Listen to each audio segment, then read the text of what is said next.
U.S. history? All right, Mr. Chaluki back here with a movie scene for you today.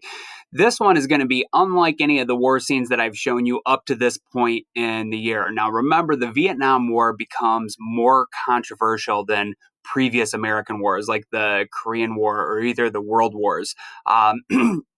And that's for a variety of reasons, but a big component of it is that it does boil down into essentially a guerrilla-style conflict where you're not most of the time, and generally, when I've talked to different Vietnam veterans, they say most of the fighting they did was not against other uniformed soldiers like the North Vietnamese army. Most of it was against the Viet Cong, these communist guerrillas that really could be anybody, and they blended in with the local population. It might be a young man of typical fighting age, or it might be a woman, or an older person, or a little kid.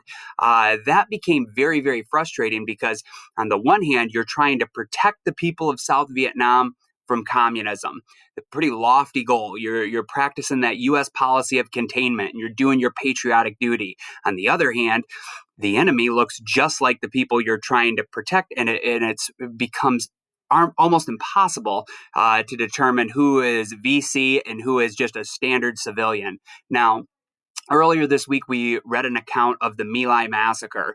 Horrific war atrocity that does get made public, and it kind of tips the balance toward kind of in favor of the anti-war movement when that is all made public about a year after the event actually occurred.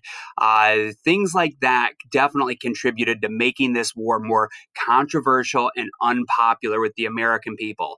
Now, I want to emphasize, before you see this scene today from a movie that was called Platoon, that the vast majority of American servicemen were not committing war atrocities. They were not like baby killers and didn't, take part in any kind of war crimes. However, I think Vietnam saw more kind of war crimes, and the My Lai massacre is one that is well known. Probably one of the worst ones, I would assume, that had happened during the war.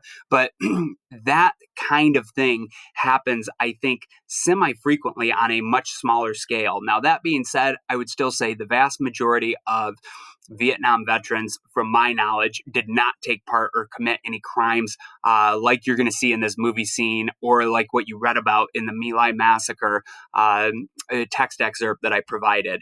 However, after reading an excerpt like that, I think it's kind of good because a lot of different Vietnam films do cover things kind of similar.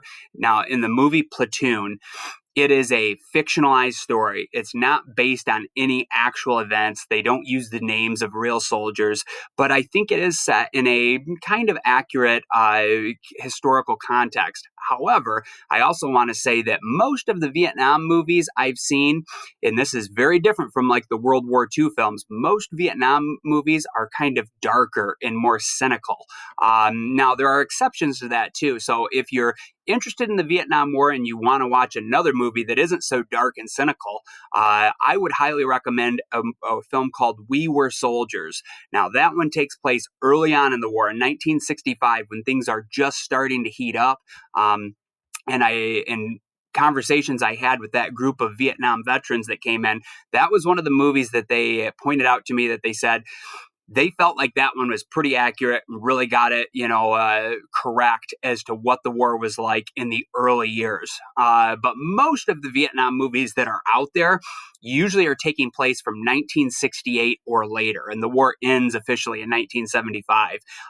Most of the darker, kind of more maybe dystopian type Vietnam War movies that are way more cynical are taking place in 1968, 69, and 70. Platoon is supposed to be taking place in 1968, that kind of pivotal year where the war seems to take a turn and go off the rails. Now, the scene that I'm providing for you really is, like I said, it's not based on actual events, but it is kind of trying to recreate on a smaller scale what happened at the My Lai massacre. Taylor, who is the main character in the movie, and if you ever watch the whole thing, he is a young patriotic guy that joins up. He freely enlists into the military, and he wants to do his part like his dad had done a generation before, make the world a better place and defend the people of South Vietnam against communism.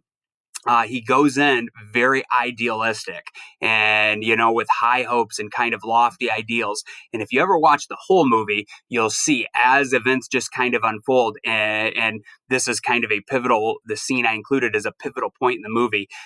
Everything kind of takes a darker turn, and he comes out of the war with a very different mindset from what he had when he went into it. So in this particular scene, just like at the real life My Lai massacre, this small platoon of guys, which is a little bit smaller than a company, that was what had gone into My Lai, but this platoon of about 20 American soldiers has had several of their buddies that had wandered off in the jungle get killed, get horribly mutilated and left out on display. The Viet Cong was trying to scare them and teach them a lesson. These guys are really frustrated. They know there's Viet Cong all around them in the jungle. They've been getting into minor firefights, and they have strong suspicions that the people at this little local village have been supplying the Viet Cong, which in many cases, that was probably true, because these poor villagers would get stuck in the middle of in this fight between the U.S. Army and the South Vietnamese Army on one side, and the North Vietnamese Army and the VC, or the Communist guerrillas, on the other. And both sides are tugging them in different directions, and they essentially, most of the average Vietnamese people just wanted to be left alone to live their lives and grow rice and do their thing. So this platoon goes into the village. They think that this village has been supporting the local VC, and they are trying to root them out and find out who is VC and who is not. And some really kind of horrific bad things happen. So I just wanted to emphasize, and I'll leave you with this, that I'm focusing on this a little bit more, the kind of dark side of the war, than I have in previous conflicts. That's just because the nature of the Vietnam War is very different, and this stuff gets kind of brought to the surface more during the Vietnam conflict than in previous wars.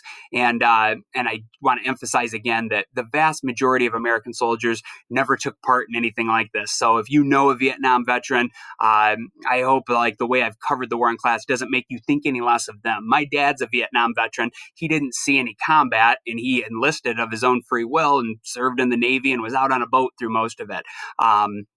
So most of those guys are upstanding, wonderful members of their community and citizens. But there were some pretty dark things that did end up happening in this conflict. And as I've said in the past, my philosophy of going through and teaching you about history is to show the good, the bad, and the ugly, and to not really pull any punches, and try to show you what was being experienced and the things that went down, no matter which of those categories they fall into. So this movie scene is a little bit disturbing, but hopefully you can make it through it. And then the journal entry that we are doing this week will tie into the My Lai massacre and this scene from the film. Bye.